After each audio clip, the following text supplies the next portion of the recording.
young. And the Restless spoilers recap Friday's update, the 20th of March, 2026. The air in the Genoa City apartment was thick, practically suffocating, heavy with the unspoken terrors that had plagued them for weeks. Sienna Bacall stood by the floor-to-ceiling window, her arms wrapped tightly around her own torso, as if she were trying to hold her splintering reality together. The city lights flickered below, a stark contrast to the dark, creeping dread that had taken up permanent residence in her chest. Every shadow in the room looked like him. Every sudden noise sounded like his footsteps. Matt Clark, the man she had known as Mitch Bacall, the man she had married, the man who had turned out to be a monster masquerading in a tailored suit. Noah Newman watched her from the doorway of the bedroom, his heart aching at the sight of her trembling shoulders. The physical scars from his recent horrific car crash were finally beginning to heal, but the psychological wounds were ripped wide open every time he looked at the woman he loved and saw the sheer terror in her eyes. He crossed the room in 3 long strides, his presence a sudden warm anchor in the freezing sea of her panic. When he gently placed his hands on her arms, she flinched for a fraction of a second before melting back into his embrace, a ragged, exhausted sigh escaping her lips. "We can't just wait for the axe to fall," Sienna Noah murmured, his voice a low, gravelly rumble against her hair. "I can't sleep. I can't breathe. Not while he's out there. Not while he's breathing free air and plotting his next move against my family." Sienna turned in his arms, her eyes searching his face. She was paralyzed by worry, her mind racing with the horrific possibilities of what her husband was capable of doing. "Noah, he's a psychopath. You saw what he did. You know what he's capable of. If we go after him, if we provoke him..." "He is already provoked," Noah interrupted, his tone firm but gentle, his hands sliding down to hold hers.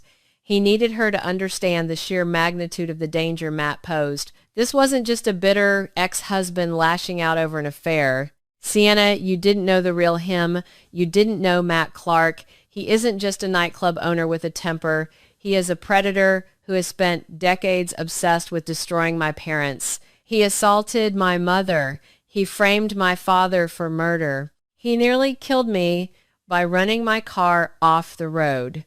He won't stop. He will never stop until my entire family is completely destroyed. We have to take decisive action. If we just sit here and hide, we are giving him the power to pick us off one by one. We have to protect everyone, and we can't do that by cowering in Genoa City." Sienna swallowed hard, the terrifying truth of Noah's words sinking into her bones. The man she had shared a bed with was a phantom, a violent ghost from the Newmans' past, who had used her as a pawn in a sick, twisted game of revenge. She looked into Noah's dark, determined eyes and saw the unwavering resolve of a man who was willing to risk everything for the people he loved. Slowly, the paralyzing fear began to recede, replaced by a desperate, burning need for closure. "Okay," Sienna whispered, her voice trembling but resolute. "Okay, I'll go with you to Las Vegas." Relief washed over Noah's face, though the grim reality of their situation remained. They moved to the kitchen island where Noah had spread out a series of flight itineraries and maps. "My dad and Adam flew out to Vegas a few hours ago," Noah explained, tracing a line on the paper. "They think they're protecting us by leaving us behind. They think they can handle Matt on their own.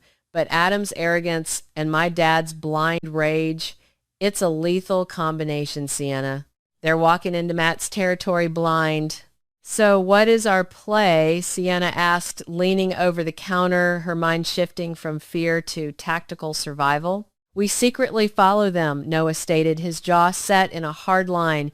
"We track them down. Matt has eyes everywhere in Vegas. He knows the casinos, the underground, the shadows. My dad and Adam are strong, but they don't know Matt the way you do now. You know, his recent habits, his aliases, the way he operates as Mitch. If we reinforce their numbers, if we provide that extra layer of unpredictability, we can end this nightmare quickly. We can corner him before he realizes what hit him." Sienna nodded slowly, her hand reaching out to squeeze Noah's. In that quiet, dimly lit kitchen, a profound sense of unity washed over them. They had been victims of Matt's manipulation for too long, They both fundamentally believed that facing Matt together, standing side by side against the man who had tried to tear them apart, would provide the absolute best chance to ensure their family's safety. They were no longer just the collateral damage. They were going to be the ones to spring the trap. Hundreds of miles away, the neon lights of the Las Vegas Strip bled through the floor-to-ceiling windows of a luxurious, shadowy penthouse suite. Inside the atmosphere was a powder keg waiting for a spark. Nick Newman was pacing the length of the expensive Persian rug like a caged tiger, his broad shoulders tense, his hands balled into tight fists at his sides. The sheer, unadulterated hatred he felt for Matt Clark was a living, breathing entity inside his chest, threatening to consume him entirely. "I can't just sit up here in this ivory tower," Adam Nick snarled, pivoting on his heel to glare at his younger brother. "Every second we wait is another second. Matt is out there plotting. He touched my son. He put Noah in a hospital bed. He terrorized Sharon all over again. I am not going to wait for him to make the first move. I am going to find him, and I am going to end this threat tonight." Adam Newman sat calmly in a plush leather armchair, a crystal glass of amber whiskey resting loosely in his hand. He was the absolute antithesis of Nick's volatile rage. Adam's eyes were cold, calculating, and entirely devoid of panic. He was back in his element. The glittering, sinful skyline of Las Vegas was a playground he knew intimately from his days operating in the underworld under the alias Spider. "You need to cool your hot-headed tendencies," Nick, Adam said, his voice a smooth, dangerous drawl. He took a slow sip of his drink. "You rush out onto that casino floor right now, fueled by nothing but blind daddy rage, and you are going to get yourself killed." Matt has the home field advantage here. We have no idea how many people he has on his payroll. We don't know his security detail. "I don't care about his security detail," Nick shouted, slamming his hand down on a nearby mahogany table. "I am going to rip him apart with my bare hands." And then what Adam countered sharply, setting his glass down with a definitive clink, "You go to prison for murder and Matt wins from beyond the grave. No, we do this my way. We are preparing for a highly dangerous mission, Nick. This requires finesse. I've already left a message for Riza. Spider still has pull in this town. We get the lay of the land. We find out exactly where Matt is hiding, and we extract him quietly. We end the threat on our terms, not his." Nick took a deep, shuddering breath, dragging a hand over his face. He hated relying on Adam's criminal connections, but he knew his brother was right. They were preparing to plunge into the darkest corners of Vegas to hunt a monster, and they needed to be smart. They were determined to end Matt Clark's reign of terror once and for all, meticulously checking their burner phones and going over the blueprints of the Shadow Room's Vegas affiliates. What neither Nick nor Adam could possibly anticipate was the commercial airliner currently touching down at Harry Reid International Airport, carrying the two people they had sworn to protect. An hour later, Noah and Sienna stepped onto the bustling, chaotic floor of a mega casino on the Strip. The sensory overload was immediate and staggering. The cacophony of ringing slot machines, the cheers from the craps tables, the smell of stale cigarette smoke, masked by heavily perfumed air conditioning, it was a dizzying maze of flashing lights and desperate gamblers. Noah kept a tight grip on Sienna's hand, his eyes darting across the massive room, scanning the crowds, the pit bosses, the security cameras nestled in the mirrored ceilings. He knew with a sinking feeling in his gut that their unexpected appearance in Las Vegas was going to completely change Nick and Adam's plans. His father had likely formulated a strategy based entirely on the assumption that Noah and Sienna were safe and secure in Genoa City. By stepping into the crossfire, Noah was throwing a massive, unpredictable wrench into the Newman brothers' tactical machinery. "Do you see them?" Sienna whispered, leaning close to Noah, her eyes wide with a mixture of awe and sheer terror. Every man in a dark topcoat looked like Matt. Every shadow seemed to reach for her. Not yet, Noah replied softly, pulling her closer to his side as they navigated through a crowd of intoxicated tourists. We need to find out which tower they're staying in without alerting the front desk. If Adam is using his old contacts, they won't be registered under their real names. As they moved deeper into the labyrinth of the casino, the crushing reality of their reckless action began to set in. This wasn't a game. This wasn't a corporate boardroom battle in Genoa City. This was Matt Clark's territory. By coming here, Noah and Sienna had placed themselves in a situation of exponentially higher danger. They were completely exposed, facing unpredictable risks with every step they took. If Matt's men spotted them before they found Nick and Adam, they would be snatched off the casino floor without a single witness raising an alarm. The bravery that had fueled their flight from Wisconsin was slowly being replaced by the chilling, undeniable fact that they were swimming in shark-infested waters. And the biggest shark of them all was already watching high above the casino floor in a private soundproof surveillance room, bathed in the eerie blue glow of dozens of security monitors. Matt Clark sat with his legs crossed, a silver chain resting against his dark shirt. He swirled a glass of dark liquor, his eyes fixed intently on one specific screen in the corner of the room. A slow, wicked, deeply satisfied smile spread across his face. Matt had always been a master of psychological warfare. He wasn't the type of villain who cared about corporate takeovers or financial ruin. He wanted to break the Newman's spirits. He wanted to shatter their minds. He had known Nick and Adam were in town the moment their private jet entered Nevada airspace. He had been preparing for them, setting up layers of security, anticipating the brute force Nick would bring and the cunning strategy Adam would attempt to deploy. But this was a gift from the universe. On the grainy security feed, Matt watched as his treacherous wife, Sienna, clung to the arm of the young man she had betrayed him for Noah Newman. They were walking right into the belly of the beast, looking terrified, looking desperate. Well, well, well, Matt murmured to the empty room, taking a slow sip of his drink. You just couldn't stay away, could you, Sienna? And you, Noah, playing the brave knight. How utterly pathetic. Matt remained the ultimate lurking threat, a spider sitting patiently at the center of a massive invisible web. The unexpected arrival of Noah and Sienna certainly complicated the hunt. It meant there were more moving pieces on the board, more variables to account for. But Matt was a predator who thrived on chaos. He immediately saw how he could exploit this new situation to cause catastrophic trouble for the Newmans. Nick was emotionally and mentally volatile. If Matt targeted Sienna and Noah, if he snatched them right out from under Nick's nose, he could goad his old rival into making a fatal, heroic mistake. Nick's rage would blind him, causing him to throw Adam's careful plans out the window. Matt could use Sienna to exploit Noah's protective instincts, use Noah to break Nick's sanity, and use the ensuing chaos to crush Adam's underworld defenses. Matt reached forward and pressed a button on the intercom on his desk. Mickey, he said, his voice dripping with lethal amusement. Our runaway bride and her little boyfriend just walked onto the main floor. Keep eyes on them. Don't touch them yet. Let them wander. Let them think they're hunting. I want to see exactly where they lead us before we close the net. Understood, boss, a gruff voice replied over the speaker. Matt leaned back in his chair, his dark eyes reflecting the flickering lights of the monitors. The confrontation in Vegas was no longer just a simple ambush. It was rapidly evolving into a masterpiece of high drama. The overlapping plans of the Newman family were on a direct collision course with Matt's twisted vendetta.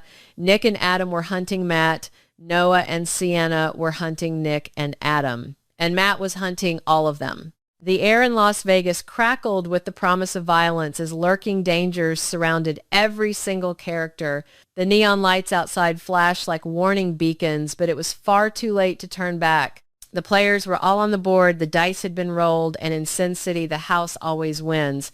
Matt took one final savoring sip of his liquor, waiting for the perfect moment to strike, knowing that before the sun rose over the Nevada desert, the Newman family would be drenched in their own blood and tears. The ice clinked against the crystal of Adam Newman's tumbler, a sharp, precise sound that cut through the suffocating tension in the penthouse. Outside the floor-to-ceiling windows, the Genoa city skyline glittered with an icy indifference, but inside the atmosphere was thick enough to choke on. Adam took a slow, deliberate sip of his scotch, his dark eyes locked on his older brother.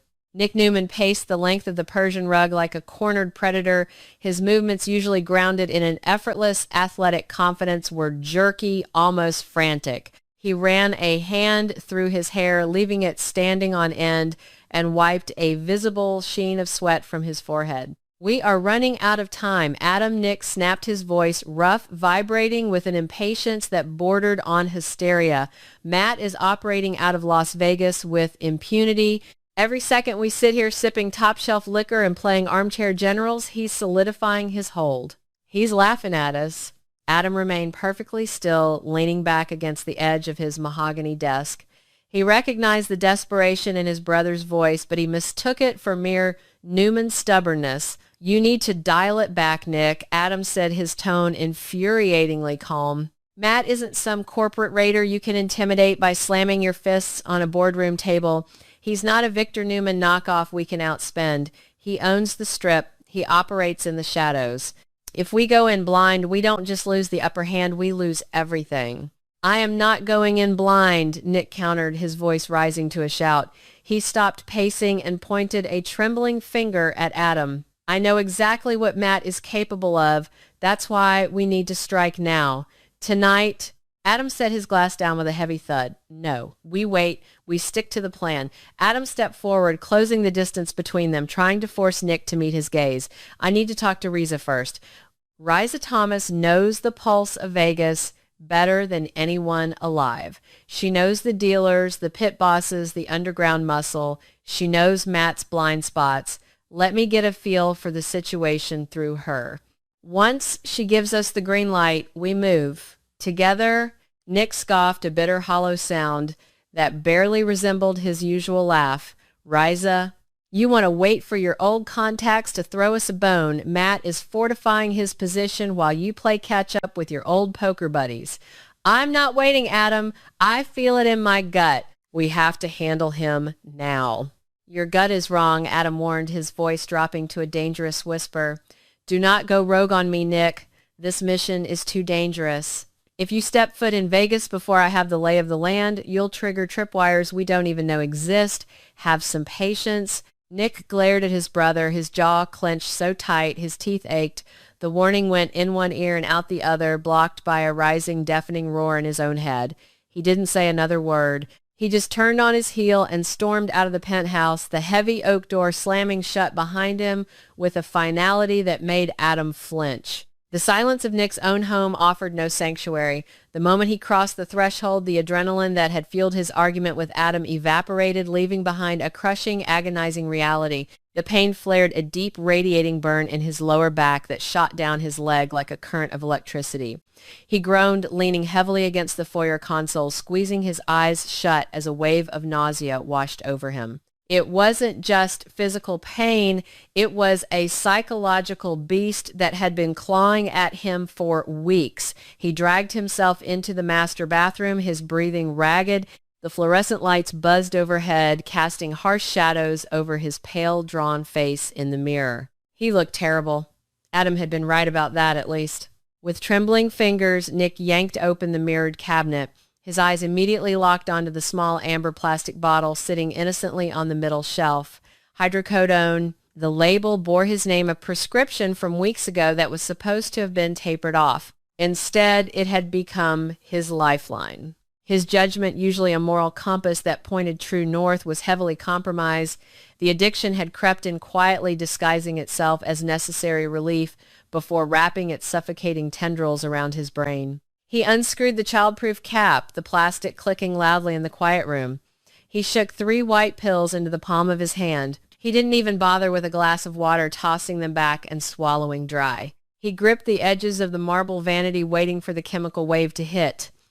Within minutes, the sharp edges of the world began to soften. The excruciating fire in his nerves dialed down to a dull, manageable hum. But the pills didn't just numb the physical pain. They warped his reality. The synthetic euphoria flooded his prefrontal cortex, stripping away his caution and replacing it with a toxic, inflated sense of invincibility. Through the haze of the painkillers, Adam's logical warnings morphed into insults. Asterisk, Adam thinks I'm weak times. Nick thought his reflection, twisting into a sneer. Asterisk, he thinks I can't handle this. He wants to use Riza so he can take all the credit so he can prove to Dad that he's the superior son. Asterisk, the paranoia fed the arrogance. The narcotics whispered sweet, dangerous lies into his ear. He didn't need Adam's meticulous planning. He didn't need Riza Thomas's underground recon. He was Nick Newman. He could walk into Matt's territory, look the bastard in the eye, and end this threat himself. The urge to handle Matt personally became an overwhelming compulsion, an itch he could only scratch by throwing himself into the fire. He grabbed his jacket, his phone, and his keys. He was going to Las Vegas, and he was going to tear Matt's empire down brick by neon brick. Back at the penthouse, Adam was staring out the window, his phone pressed tightly to his ear. The line clicked, and the smooth, smoky voice of Riza Thomas filled the receiver. Adam, Riza said, the background noise of a busy casino floor bleeding through the connection. It's been a minute since you came calling.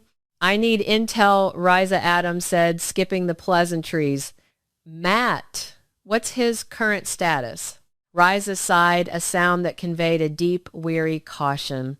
Matt is dug in deep, Adam. The casino isn't just a business, it's a fortress. He's got private security that makes the Secret Service look like mall cops. The climate here is volatile.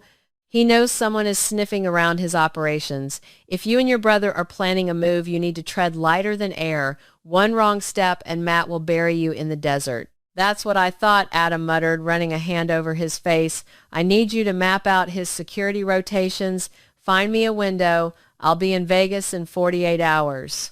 Take your time, Riza advised. Rushing a guy like Matt is suicide.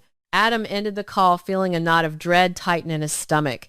He needed to relay this to Nick immediately. He needed to make his stubborn brother understand the gravity of the situation. He dialed Nick's number. It went straight to voicemail. Nick, it's me, Adam said, pacing the rug again. I just spoke to Riza. It's worse than we thought. Matt is heavily fortified. Do not do anything stupid. Call me the second you get this. An hour passed. Then Adam's calls continued to hit voicemail. The dread in his stomach metastasized into full-blown panic. Nick was hot-headed, yes, but he rarely ignored a direct check-in when it came to business. Unless he was trying to hide something. Acting on a terrible hunch, Adam logged into the Newman Enterprises secure server and pulled up the corporate aviation logs. His eyes scanned the screen, his blood running cold as he read the latest departure. Asterisk tail number N100NE, departed Genoa City 1015 p.m. Destination Las Vegas. Asterisk. No, Adam breathed, slamming his fist onto the desk. You absolute fool. Adam realized instantly that Nick had gone rogue. The delicate, complex plan, they had spent weeks engineering the financial traps, the legal snares, the careful manipulation of Matt's associates was entirely dependent on timing and surprise. Nick's impulsive, reckless flight to Vegas was a wrecking ball swinging straight toward their carefully constructed house of cards. If Nick walked into Matt's casino alone, not only would the joint plan fall apart, but Nick's life would be in imminent danger. Adam scrambled to his phone, shouting at his assistant to ready the second jet. He was hours behind, and he prayed to God he wouldn't arrive to find his brother in a body bag. The heat of the Nevada desert night was oppressive, but Nick didn't feel it as he stepped out of the black town car at the valet entrance of Matt's casino. He felt nothing but the warm synthetic blanket of the hydrocodone wrapping his brain in a false sense of security. He had taken another pill in the air and a fourth in the back of the car.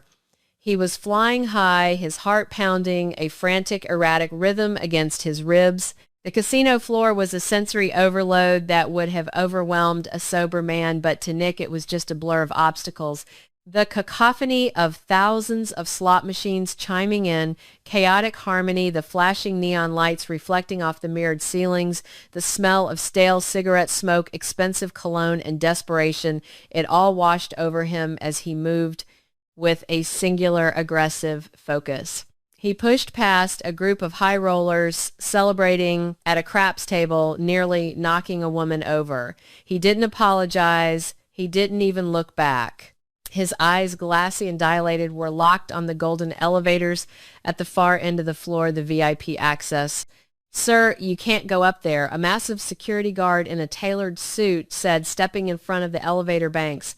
"I'm Nick Newman," Nick growled, his voice slurring just a fraction of an inch, the vowels bleeding into one another. "And I'm going to see Matt." "Now, Mr. Matt is not expecting company," the guard replied, raising a hand to Nick's chest. The painkillers stripped away Nick's impulse control. Instead of using his family name or financial leverage, Nick shoved the guard's hand away with a violent jerk and stepped into the man's space. "You tell Matt that if he doesn't let me up, I'm going to start breaking every roulette wheel in this cheap parlor until he comes down here himself." The guard reached for his earpiece, eyeing Nick's swaying posture and the dangerous, unhinged gleam in his eye. After a tense moment of listening to a voice on the other end, the guard stepped aside. "Penthouse suite. He's waiting." Nick smirked a sloppy, arrogant expression and stepped into the elevator. The door slid shut, and as the car shot upward, Nick leaned heavily against the brass railing. The sudden vertical acceleration made his drug-addled brain spin wildly. He closed his eyes, fighting a wave of intense nausea. Asterisk. "Pull it together times," he told himself. Asterisk. "You're a Newman. You're going to crush him." Asterisk. But the bravado was hollow, echoing in a mind heavily compromised by narcotics.